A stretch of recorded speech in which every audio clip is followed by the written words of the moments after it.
समय चक्रको साथमा नेपाल टेलिकमको 4G नै पर्फेक्ट छ। नेपाल टेलिकम, राष्ट्रको सञ्चार। औरा सेफ सर्जिकल मास्क।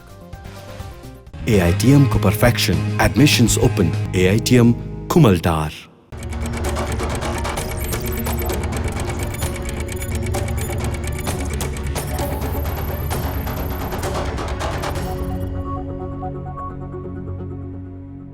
दर्शकहरू नमस्कार, समय चक्रमा हार्दिक स्वागत गर्छु म रोहन श्रेष्ठ। माघ महिनाको दोस्रो साता भारतले उपहार स्वरूप 10 लाख डोज खोप नेपाललाई पठायो। नेपाललाई मात्रै नभएर भारतले छिमेकी मुलुकहरू भुटानलाई 1.5 लाख मात्रा, मालदिभ्सलाई 1 लाख मात्रा, बङ्गलादेशलाई 20 लाख मात्रा खोप पठाएको थियो। दुनियाँभर खरिदकै लागि खोपको उच्च माग भइरहेको बेला भारतले आफ्ना छिमेकी मुलुकहरूलाई केही लाख खोप सित्तैमा मार्यो। सित्तैमा पाएको खोप नेपालले पनि प्रयोग गरिरहेको छ। अरू खोप किन्ने प्रक्रिया पनि अघि बढाएको छ। खरिद गर्ने खोपमा चाहिँ एक खतरनाक खेल पनि भित्रै भइरहेको देखिन्छ।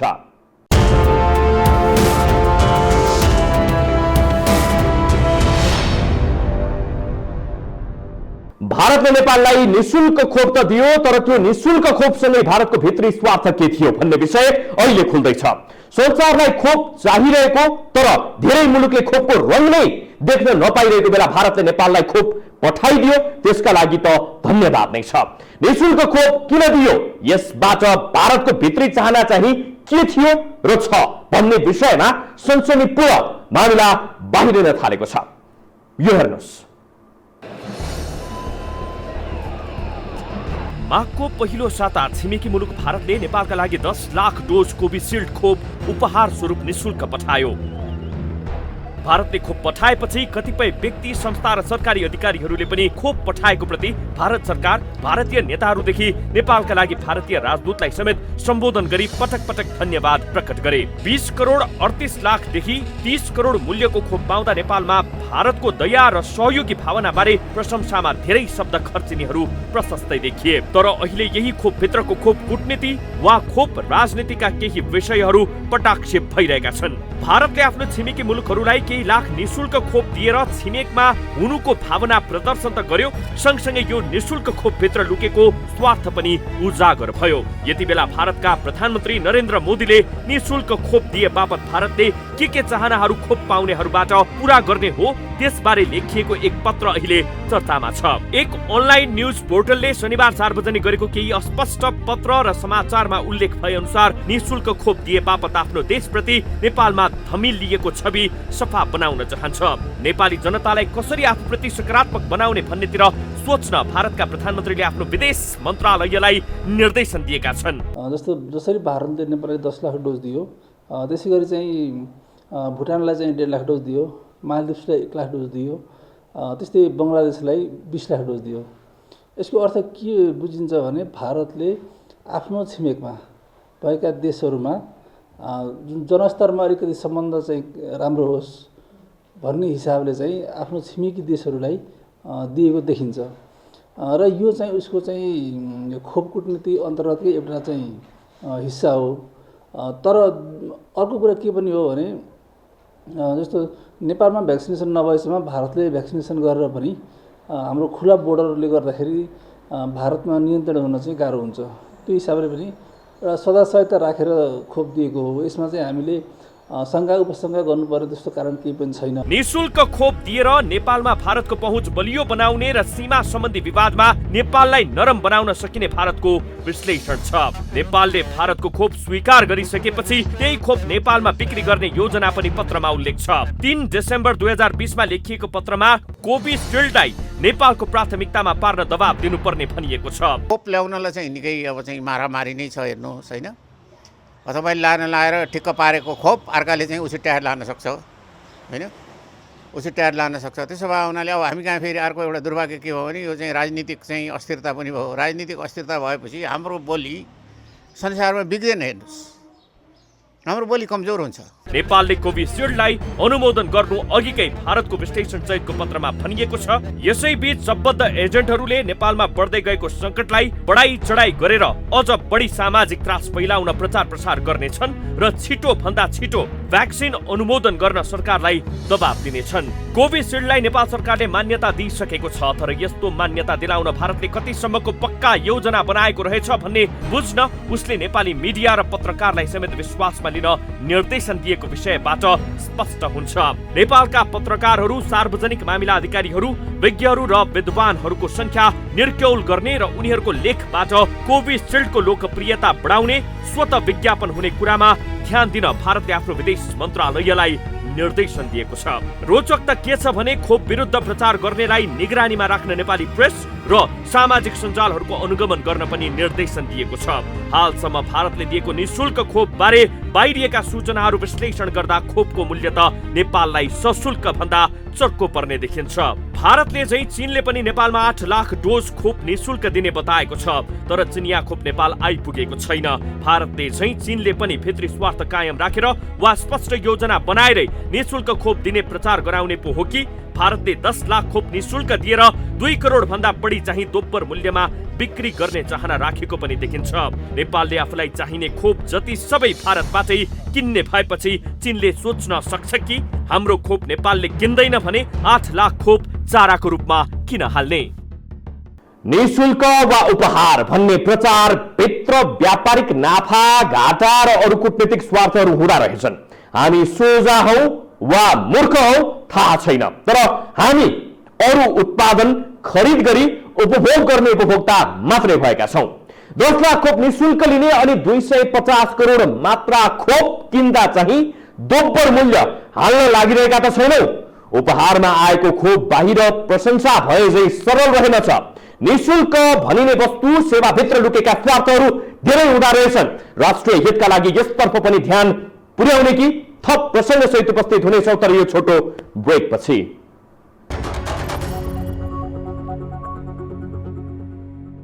एक्स्ट्राजेनेका र अक्सफोर्ड विश्वविद्यालयले विकास गरेका खोपको भारतीय संस्करण हो कोभिसिल्ड। यो खोपका लागि गम्भीर साइड इफेक्ट बारे पनि केही चर्चाहरू भइरहेको छ।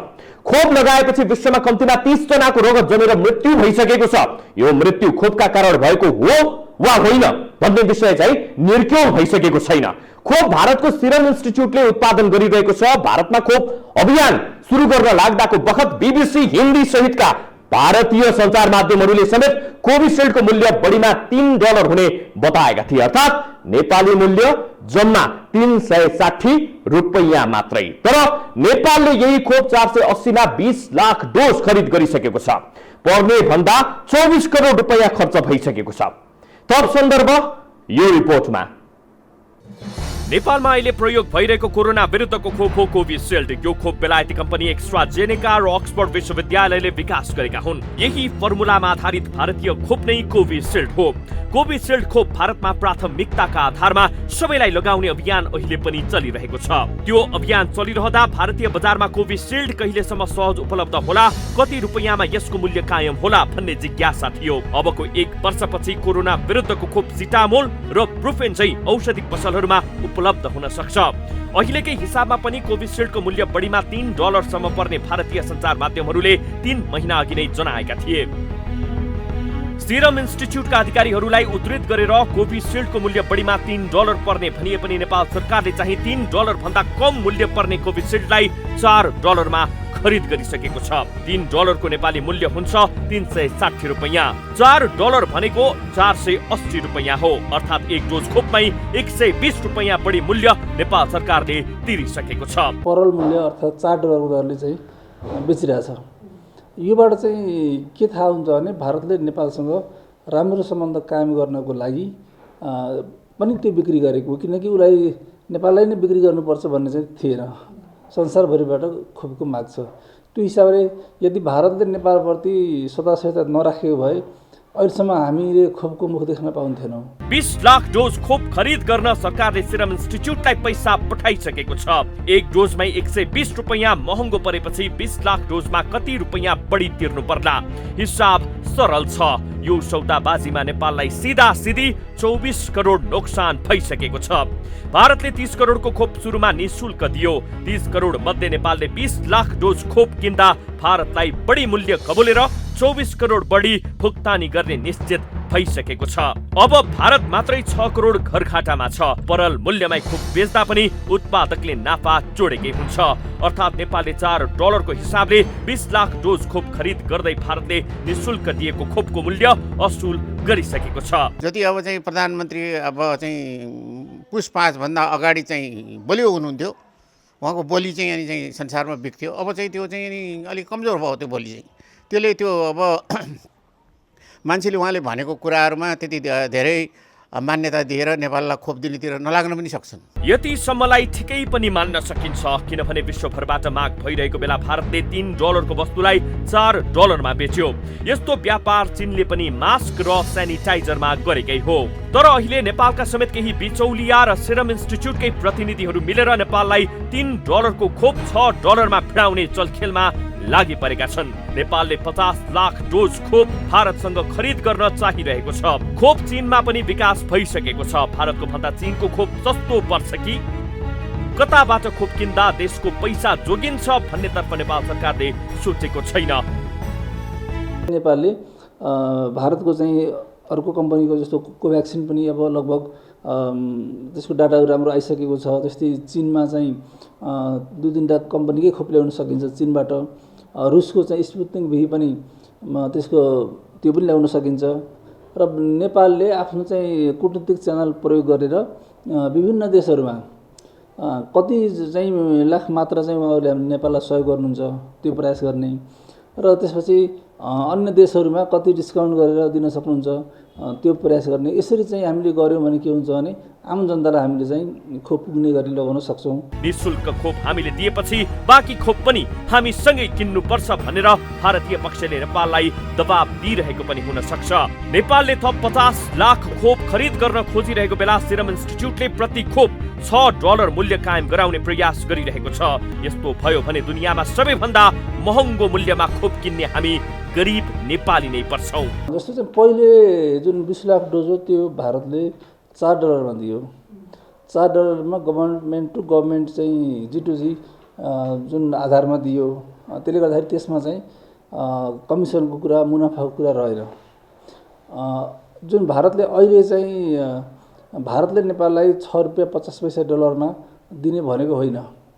नेपालले बिचमा एउटा एजेन्ट नियुक्ति गरेर एजेन्ट मार्फत खरिद गर्ने र त्यो एजेन्टलाई 10% चाहिँ फाइदा दिने, त्यो नेपालको चाहिँ प्रस्ताव हो। त्यो त्यसमा अलिकति चाहिँ केही आशंका देखिन्छ, किनभने सिधै $4 भारतसँग नकिनेर गभर्मेन्ट टु गभर्मेन्ट नकिनेर बिचमा एजेन्ट राखेर एजेन्टलाई कमिसन दिएर चाहिँ बिचको त्यो 50 लाख डोजको हिसाब गर्दाखेरि करिब 35-40 करोड पर्न आउँछ।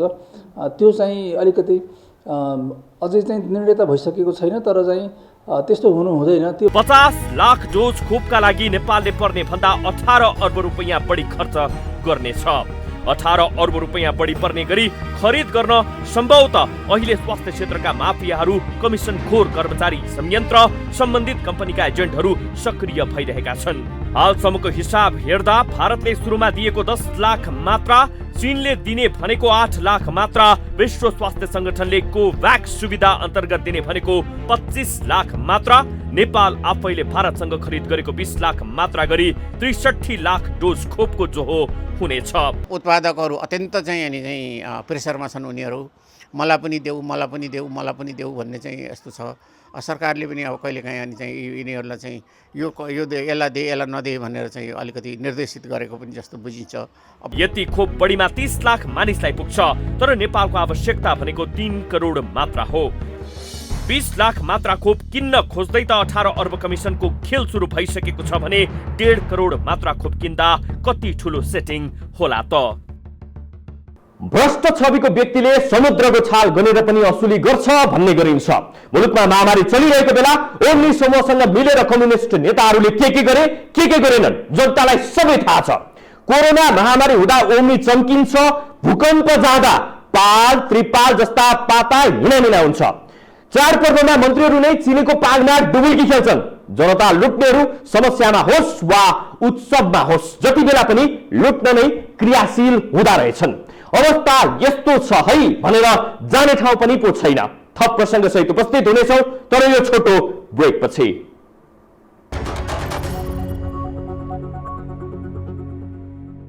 विश्वमा सबैभन्दा बढी खोप उत्पादन गर्ने मुलुक भारत हो। भारतले आफ्नो 2 उत्पादन कोभिसिल्ड र कोभ्याक्सिनबाट सबै जनतालाई कोरोनाबाट मुक्त गर्ने योजना बनाएको छ। साँच्चै भन्ने हो भने कोरोनाबाट भारत मुक्त भयो भने नेपाल स्वतः सुरक्षित हुनेछ। त्यसमाथि अहिले जुन खोप नेपालमा लगाइराखिएको छ, यो खोप लगाएपछि रगत जमेर मानिसको मृत्यु हुने भन्दै केही मुलुकले खोपमा रोक लगाएका छन्। सँगसँगै अर्को एक रोचक सन्दर्भ पनि कोरोनाबारे बाहिर आइरहेको छ। कोरोनाले विश्वलाई यति नमजाले आतंकित त बनायो, तर अहिले यो महामारी आपसे आप हराएर गइरहेको छ। भारतमा पनि र नेपालमा पनि कोरोनाको प्रभाव वात्तै घटेको छ।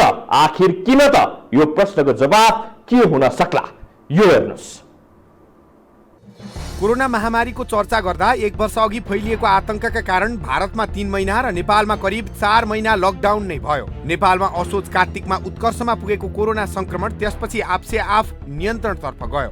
नेपालमा जे भयो भारतमा पनि त्यस्तै भइरहेको छ। नेपालमा 5000 भन्दा बढी व्यक्ति एकै दिन संक्रमित भएको रेकर्ड पनि थियो। अहिले त्यो दर घटेर 100 भन्दा तल छ। यसबीच के कस्तो चमत्कार भयो र कोरोना संक्रमण स्वतः नियन्त्रणमा पुग्यो? नेपालमा चाहिँ भारतमा पनि उत्कर्षमा पुगेर कोरोना महामारी नियन्त्रणतर्फ गइरहेको छ। तर भारतका केही राज्यमा कोरोनाको दोस्रो लहर सुरु भएको छ। भारतको महाराष्ट्र, कर्नाटक, केरला, पन्जाब, गुजरात लगायत राज्यहरूमा संक्रमण बढ्न थालेपछि फेरि लकडाउन र रात्रिकालीन कर्फ्यू लागू गरिएको छ। भारतमा चाहिँ जस्तो महाराष्ट्र, केरला, तमिलनाडु, छत्तिसगढ अनि पन्जाब लगायतका प्रान्तहरूमा कोरोना महामारीको दोस्रो लहर चाहिँ अहिले सुरु भएको छ। र महाराष्ट्रमै हेर्ने हो भने प्रतिदिन 15-16 हजारको दरले एकै दिनमा को दरले चाहिँ संक्रमित सङ्ख्या बढेको छ। महाराष्ट्रका केही सहरहरूमा लकडाउन छ, कर्फ्यू रहने तयारी छ। आइतबार एकै दिन भारतमा 25,000 भन्दा बढी नयाँ कोरोना संक्रमित थपिएका छन्, जुन 3 महिना यताको सबैभन्दा बढी हो। संक्रमणको दर घट्दै घट्दै केही दिन अघिसम्म भारतमा दैनिक 10,000 भन्दा कम र आधा भन्दा बढी राज्यमा कोभिडबाट मृत्यु भएकाहरूको संख्या शून्यमा पुगेको थियो। कोरोनाको दोस्रो लहर सुरु भइसकेपछि भारतले अन्य देशमा पठाइरहेको कोरोना विरुद्धको खोप अब नपठाउने भएको छ। आफ्नो देशलाई सुरक्षित बनाइसकेपछि मात्रै अन्यत्र पठाउने योजनामा भारत रहेको जस्तो पनि देखिन्छ। भारतले के भनेको छ भने अब हामीले हाम्रो चाहिँ महामारी फैलिएको क्षेत्रमा हामीले सबैलाई भ्याक्सिन लाउँछौँ, त्यसपछि चाहिँ पुगेछ भने मात्रै हामीले बाहिर पठाउँछौँ। अब हामी बाहिर चाहिँ पठाउँदैनौँ भनेर चाहिँ भारतले भनेको छ। यसबीच अक्सफोर्ड विश्वविद्यालय र एस्ट्राजेनेकाले तयार पारेको खोप लगाएपछि रगत जमेर मानिसहरूको मृत्यु भएको भन्दै केही मुलुकहरूले खोप कार्यक्रम स्थगित गरेका छन्। नर्वेमा खोप लगाइसकेपछि एक व्यक्तिको मृत्यु भएको र अरू देशहरूमा रगत जमेर मानिसहरूको मृत्यु हुन थालेको समाचारहरू आएपछि खोपमा अल्पकालीन रोक लगाइएको छ। नर्वेले 14 दिनका लागि खोपमा रोक लगाएको छ। एस्ट्राजेनेका र अक्सफोर्डले विकास गरेको खोप कोरोनाको नयाँ प्रजाति नियन्त्रणमा प्रभावकारी नभएको भन्ने दाबी पनि हुन थालेका छन्। दक्षिण अफ्रिकामा देखिएको कोरोनाको नयाँ भेरिएन्टमा एस्ट्राजेनेकाको खोप प्रभावकारी नभएको बताइएको छ। अहिले खोपको एकदमै प्रतिस्पर्धा छ खोप कम्पनी बीचको, र यो कोभिसिल्ड खोप भनेको यो चाहिँ अक्सफोर्ड युनिभर्सिटीले रिसर्च गरेको खोप हो। यो चाहिँ एकदमै सुरक्षित छ, 2 देखि 8 डिग्री टेम्परेचरमा चाहिँ राख्न मिल्छ र यो सस्तो छ। यो सबभन्दा सस्तो खोप हो। त्यो भएको हुनाले यो खोपलाई निरुत्साहित गर्नको लागि विभिन्न किसिमका यस्ता किसिमको भनाइहरू आइरहेका छन्। जस्तै यसको चाहिँ पहिलो भनाइ के आयो भने यसले अफ्रिकामा काम गर्दैन, अफ्रिकाको जुन प्रजाति हो त्यसमा 10% मात्र काम गर्छ भनेर अफ्रिकामा यो खोप लगाउन रोक्न लगाइयो। अनि दोस्रो के गरियो भने जर्मनीमा त्यो कुनै आधिकारिक संस्था होइन, जर्मनीमा एउटा चाहिँ त्यहाँको सञ्चार माध्यम उसले चाहिँ के गर्यो भने 65 वर्षभन्दा माथिका बुढाबुढीलाई यो खोपले काम गर्दैन। यो 65 वर्षभन्दा माथि जम्मा 8% चाहिँ यसको इफिकेसी छ, यसको प्रभावकारिता छ भनेर जर्मनको एउटा चाहिँ मिडियाले चाहिँ लेख्यो। यो खोपमा रोक नर्वे र डेनमार्कले मात्र नभएर थाइल्यान्डले पनि लगाएको छ। खोप लगाएपछि रगत जम्ने समस्या देखिने र केहीको मृत्यु भइहाल्ने समस्या देखिएको केही मुलुकको दाबी छ। यो खोप लगाएका मध्ये 30 जनामा रगत जम्ने समस्या देखिएको बताइएको छ। वैज्ञानिक आधारमा भन्ने हो भने अब कसले किन यो लिङ्क निकाल्यो यो आधार? अब यो हेपारिन इन्जेक्सन भयो, अर्को एस्पिरिन भन्ने चाहिँ लो डोजमा होइन थोरै डोजमा चाहिँ खाने गरिएको हुन्छ रगत पातलो पार्नको लागि। उहाँहरूमा अब त्यो खोप लगाएको कारणले चाहिँ अनि चाहिँ समस्या आउनुपर्ने त कुनै कारण छैन। तैपनि अब यो कसैले इस्यु ल्याइदिए हुनाले 1-2 दिन अगाडि छोड्ने अनि त्यसपछि खोप लगाउने, 2 दिन जति नलगाउने, त्यसपछि फेरि अनि चाहिँ आफूले खाइरहेको औषधिको निरन्तरता दियो भने राम्रै होला जस्तो लाग्छ मलाई। खोप निर्माता कम्पनीले भने रगत जम्ने समस्यासँग खोपको सम्बन्ध नरहेको दावी गरिरहेको छ। खोपका कारण रगत जमेको भन्ने कुनै प्रमाण नभेटिएको, अध्ययनका क्रममा पनि यस्तो तथ्य नभेटिएको कम्पनीको दावी छ। हालसम्म युरोपका 50 लाख मानिसहरूले खोप लगाइसकेका छन्। खोप नलगाएका 50 लाख मानिसमा पनि अध्ययन गर्ने हो भने रगत जम्ने मानिसको संख्या त्यस्तै हुने खोप निर्माताको दावी छ। एकजना व्यक्तिमा चाहिँ रगत जम्ने प्रक्रिया देखियो। यो खोप लागेको व्यक्ति हस्पिटलाइज भयो। त्यसले गर्दाखेरि चाहिँ युरोपको जस्तो चाहिँ डेनमार्क, स्विडेन, नर्वे लगायतका देशहरू र त्यसपछि गएर एसियाको थाइल्यान्डले समेत चाहिँ खोप कार्यक्रम उनीहरूले रोक्यो। अनि रोकिसकेपछि चाहिँ पछिल्लो स्थिति के छ भने थाइल्यान्डले चाहिँ अब सुरु गर्दैछ। थाइल्यान्डले चाहिँ आधिकारिक डकुमेन्ट अनुसार चाहिँ त्यो व्यक्तिमा जुन कोरोनाको भ्याक्सिन लगाएर चाहिँ रगत जमेको होइन कि उसको चाहिँ रगत जम्ने प्रक्रियामा उसको चाहिँ समस्या रहेछ। दक्षिण एसियाली मुलुकहरूमा पनि यो खोप लाखौंले लगाइसकेका छन्, तर रगत जम्ने वा मानिसहरूको मृत्यु भएका घटना आधिकारिक रूपमा आएको छैन। विज्ञहरूले पनि यो खोप लगाइसकेपछि शरीरमा उल्लेख्य मात्रामा एन्टिबडी विकास भएको जानकारी दिएका छन्। यो खोप लागेको 4 हप्तामा मैले आफ्नो एन्टिबडी टेस्ट गरेँ, किनकि मैले उत्तर दिनुपर्छ, मैले जवाफ दिनुपर्छ। मैले आफूले एन्टिबडी टेस्ट गरेँ। मैले ग्रान्डी हस्पिटलमा एन्टिबडी टेस्ट गर्दाखेरि 4 हप्तामा 9.33 मैले पोस्टिङ पनि गरेको थिएँ। 9.33 देखियो। यसको अर्थ के हो भने एन्टिबडी चाहिँ यो 1 भन्दा कम भयो भने एन्टिबडी बनेको छैन भन्ने बुझिन्छ, भने 1 भन्दा बढी भयो भने एन्टिबडी बनेको छ भन्ने बुझिन्छ। हालका लागि नेपालसँग भारतमा बनेको कोभिसिल्ड नै उपयोग गर्नुको विकल्प छैन। भारतले नेपाललाई खोप बिक्री नगरेको खण्डमा नेपालमा अन्य मुलुकको खोप आइपुग्न पनि थप समय लाग्ने निश्चित छ। भारतमा कोरोनाको दोस्रो लहर सुरु भएको आकलन भइरहेको छ। कोरोनाबाट भारत जुन मितिसम्म सुरक्षित थियो त्यो बेलासम्म नेपालमा पनि यो कुनै महामारीको विषय भएन। भारतमा कोरोना समुदाय स्तरमै फैलिएपछि चाहिँ नेपालमा पनि यसले धेरैलाई संक्रमित बनायो। भारतमा कोरोनाको दोस्रो लहर सुरु हुने सम्भावना देखिएको छ। सोही बमोजिम नेपालले पनि खोपको प्रबन्ध गर्नु बाध्यात्मक परिस्थिति छ। मास्क लगाए, हात धोएर मात्रै पनि यो भाइरसबाट जोगिन सकिन्न भन्ने त हालसम्मको अनुभवले नै देखाइसकिएको छ। दर्शकवृन्द, समय चक्रका साथै यस टेलिभिजनका सम्पूर्ण समाचार बुलेटिन कार्यक्रम यो टेलिभिजन.com, यो खबर.com, युट्युब र फेसबुकमा पनि पढ्न र हेर्न सक्नुहुनेछ। मोबाइलमा यो टिभी एप डाउनलोड गरी हामीलाई प्रत्यक्ष हेर्न सक्नुहुनेछ। समय चक्रको आजको प्रस्तुति सकियो। हामीलाई बिदा दिनुहोस्। नमस्कार।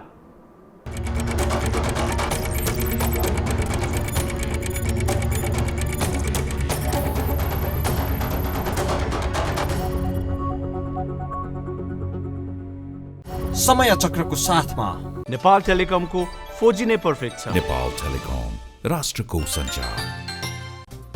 औरा सेफ सर्जिकल मास्क। AITM को perfection. Admissions open. AITM Kumaltar.